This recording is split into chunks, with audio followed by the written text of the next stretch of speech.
Welcome back to Primetime News. Special welcome if you're watching on onespotmedia.com. A reminder as well that you can watch TVJ live by downloading our One Spot Media app in the Google Play Store or the App Store. That's the number 1, followed by the word Spot and Media. Up first this evening, a day after fleeing, gunmen made their way onto the compound of St. Jago High School in St. Catherine. More than 80% of the institution's students stayed home today. Just over 300 of the 1,700 students on register attended school.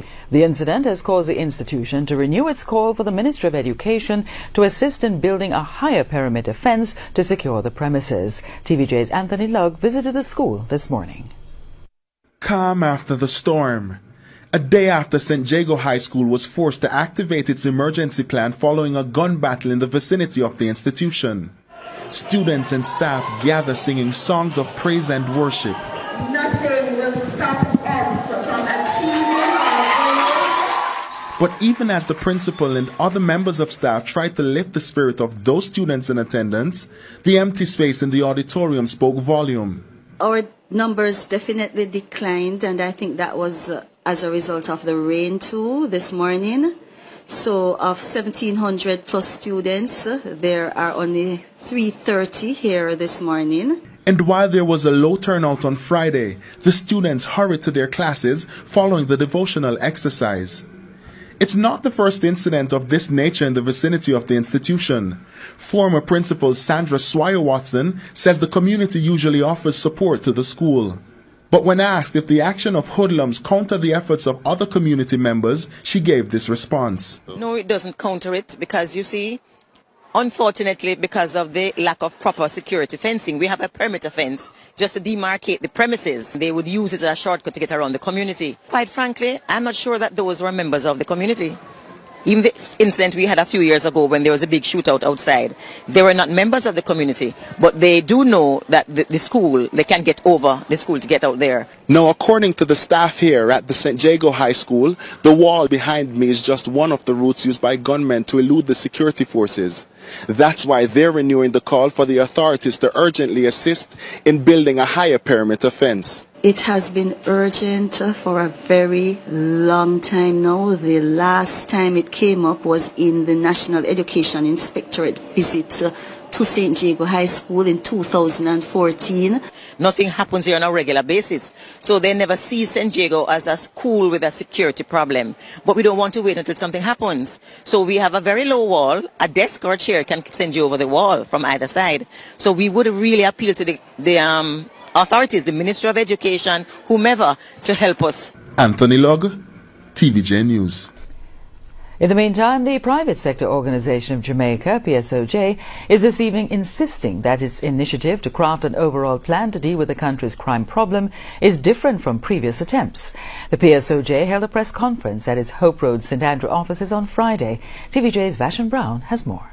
Private sector officials say they've been watching the murder figures over the past few months, and they're now insisting enough is enough. It cannot be business as usual. As a society, we are sick and tired of what is happening.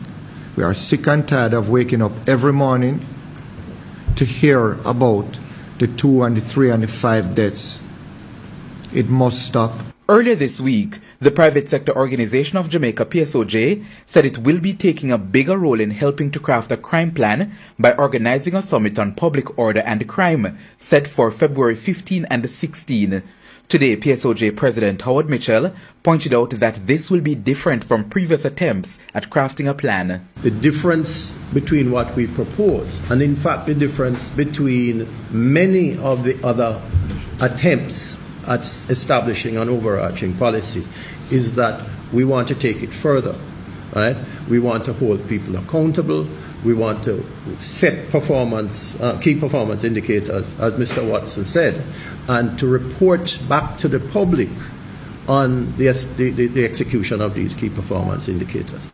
He said part of the problem is that some of the solutions to the country's crime problem have not been positioned to cross election cycles.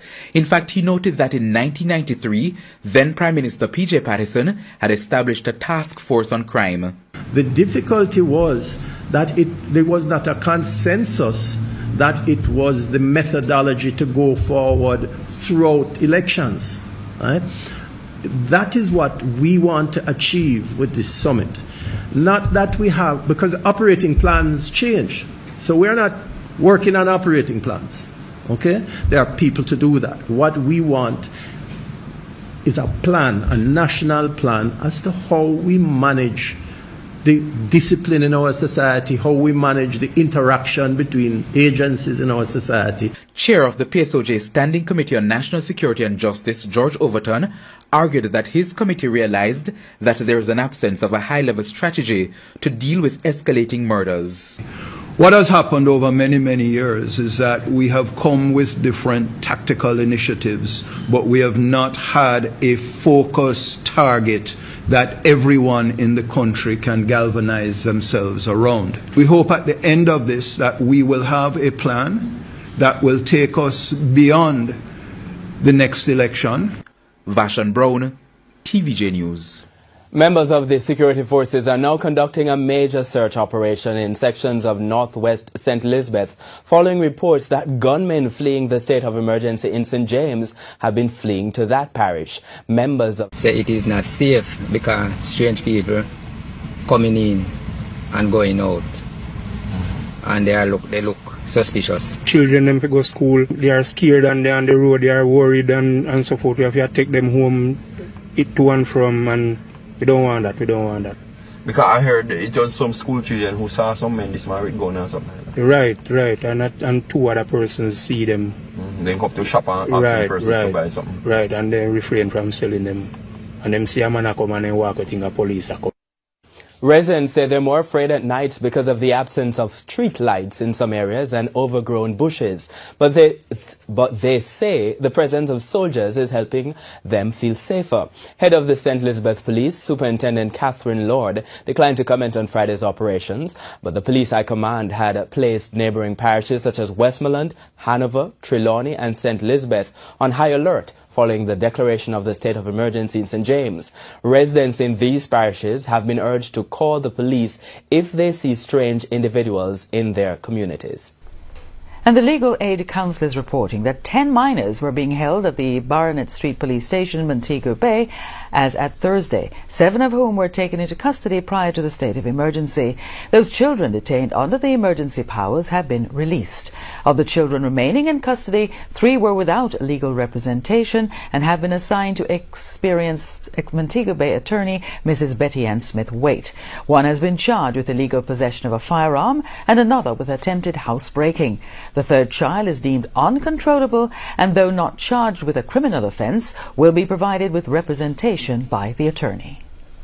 Meanwhile, the Legal Aid Council has written to the Police High Command on behalf of 36 detainees seeking medical attention for 4 and status reports on all of the 36 detainees. The Council, in collaboration with the Cornwall Bar Association, is providing legal representation for persons detained under the state of emergency in St. James. 19 counsels, including 16 lawyers, are available to provide representation for the detainees. Residents of St. James who have been detained can contact the Montego Bay Legal Aid Clinic or call the Cornwall Bar Association. TVJ News has just been informed that as of February 1, the police will be instituting a ban on all coloured and non-transparent bags at police lockups across the island. The ban is about preventing contraband from entering the lockup. In a circular sent to all police divisions dated Wednesday, heads of divisions were asked to institute the ban and told the public should be made aware of it. And an item of breaking news now. Police Commissioner George Coelho is to demit office within the next few days. TVJ News sources confirm Commissioner Coelho's pending departure a short while ago. Opposition spokesman on national security also told TVJ News that he spoke with the Commissioner, who confirmed his resignation. Deputy Commissioner Clifford Blake is tipped to act as Commissioner until a replacement is found. Coelho was scheduled to demit office in August following his appointment in April 2017. Again, Police Commissioner George Coelho is to demit office within the next few days. That story just being confirmed by the TVJ News Center. Doreen? A top story today, absent low student turnout at St. Jago High after yesterday's violent flare-up. And still ahead this evening, Senate passes new building bill. And in business news, Finance Minister announces new deadline for FinSAC report. We'll be right back. Welcome back. Continuing the news, there's a cloud of fear hanging over Augustown in St. Andrew. Residents say that's because of recent murders in the area.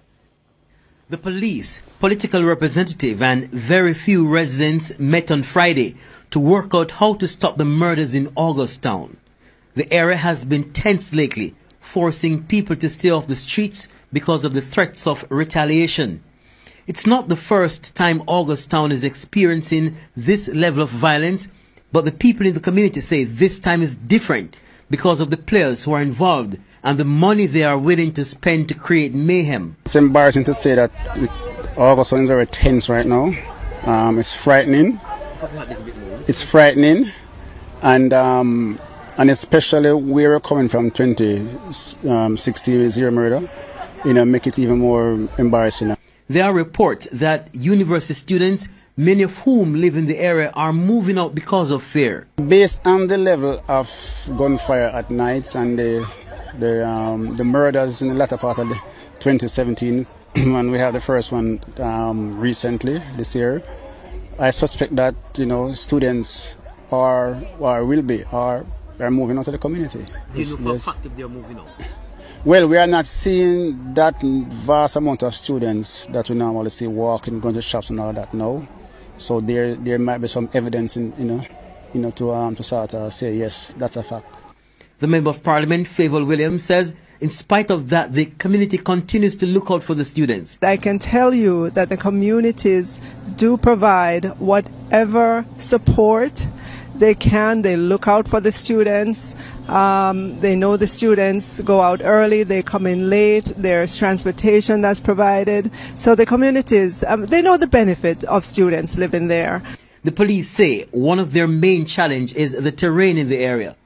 They also say they're receiving threats from gunmen in the area. We have been getting information about threats of men will fire on the police, so we have to ensure that we protect ourselves. And also that men are seeming to arm themselves in order to get a better advantage point when the police should enter the communities to carry out our functions. The church says it's been doing its part by taking the message of hope to the people in the streets. We start, but I think our problem is the continuation. And it so happened that when there is an ease in the violence, we tend to be at ease as well. Kirk Wright, TVJ News. Finance Minister Audley Shaw has rejected assertions that he acted irresponsibly in the granting of 2 moratoria to facilitate the clearing of used cars for the Jamaica Constabulary Force. The issue has been the subject of repeated sittings of Parliament's Public Administration and Appropriations Committee, PAAC.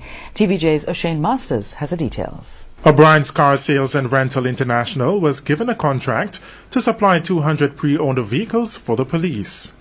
However, the matter turned sour after O'Brien's International failed to deliver all the vehicles and requested duty waivers in order to clear those which were in the country. The opposition has also been critical of the handling of the matter by the Ministries of National Security and Finance, with it being discussed at length during Parliament's Public Administration and Appropriations Committee, PAAC.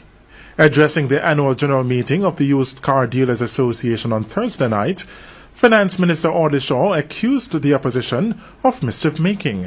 He highlighted to the gathering how his ministry came into the debacle. Now, the contract that was awarded to the company for the supply of close to 100 vehicles. When the issue first came to me, for 30 vehicles to be cleared, it was mine as the minister. And bear in mind, there are only 2 ministers in the country who are recognized by the Constitution, the Prime Minister and the Minister of Finance. Issues come to the Minister of Finance, the technocrats in the ministry can recommend, ultimately one person makes a decision, the minister. And what did I face? I faced the need for the clearance of vehicles because what we're having problems on the road.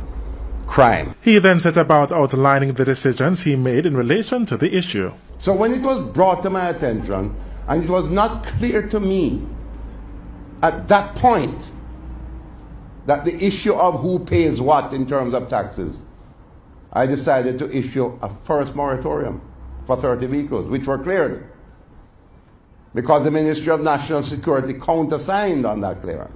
And it was not a waiver. It was a moratorium. That means the money must be paid, but a little later, a few months down the line. The second request for a moratorium came on the basis that the ministry accepted and countersigned on the first one. I authorized the second one. Yes, opposition. I, Audley Shaw, authorized the second one, because I wanted 68 more vehicles on the road to fight crime. Mr. Shaw says the decisions were also made keeping in mind that there is a $42 million performance bond and another $213 million bond pledged to the Ministry of National Security if there is non-performance. O'Shane Masters, TVJ News. In the meantime, the Ministry of National Security says it's received payment of the performance bond from the insurer on behalf of O'Brien's International Car Sales and Rental. The performance bond is in the amount of $42.7 million, which represents 10% of the contracted amount.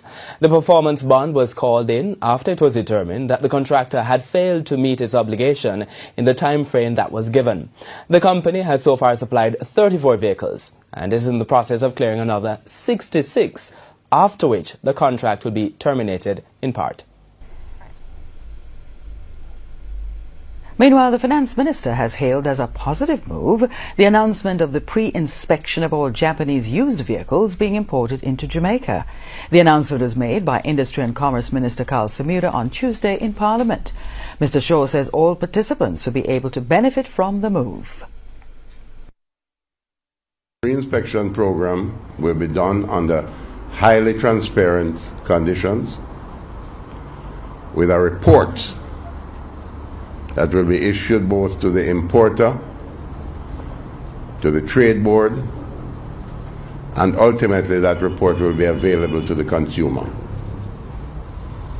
So you know precisely what you're buying. He noted that customers will have access to all the necessary information and will not be led into buying faulty motor vehicles. This will lead to more confidence in the market. It will lead to more confidence among your customers. Some might think it's irritating, but I think more and more we need to get used to the idea that if we want to build a civilized society, we must be prepared to be transparent, open, and truthful. The Industry and Commerce Minister said a Japanese company has been contracted to do the inspection on behalf of the Jamaican government.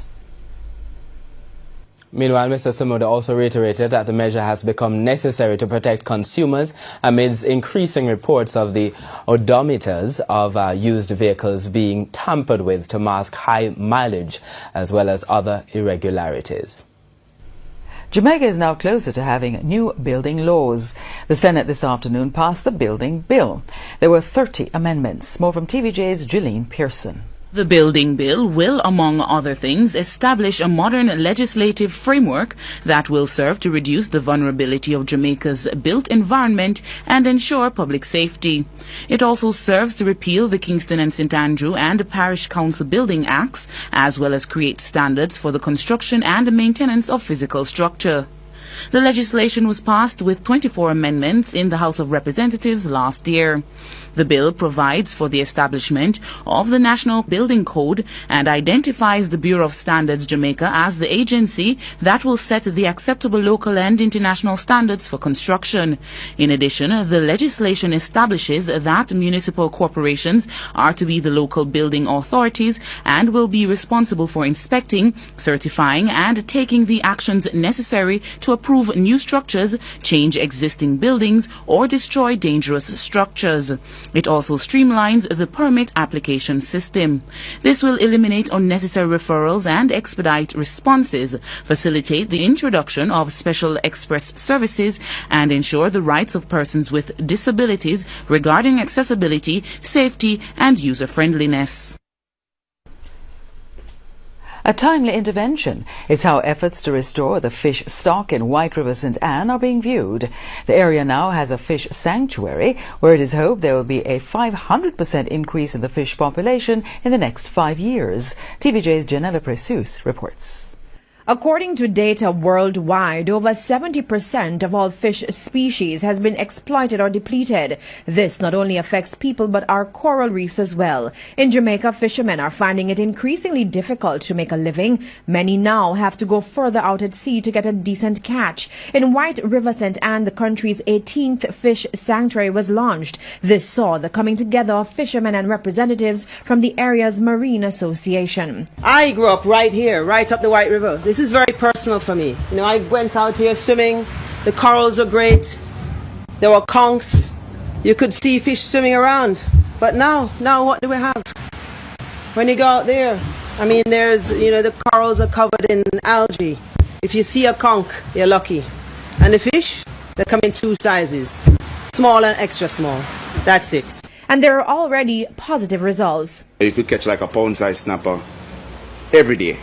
Now, even when you go deep, it's hard to catch it. And, you know, seeing the fish sanctuary, we start patrolling 3 months now, and there's difference. Yesterday, we fixed it up here, and we have tuna jumping in the harbor. So you can see the different transition coming so far. Overfishing has been identified as a major reason for the depleting fish stock, but over the years, scientists have discovered other contributing factors. We have problems with improper coastal development or mismanaged coastal development. We have problems with waste management. Oh man, those plastic bottles, jeez, and plastic bags. If we could only do something about them. You know, why would you have invented something that lasts 450 years in the sea?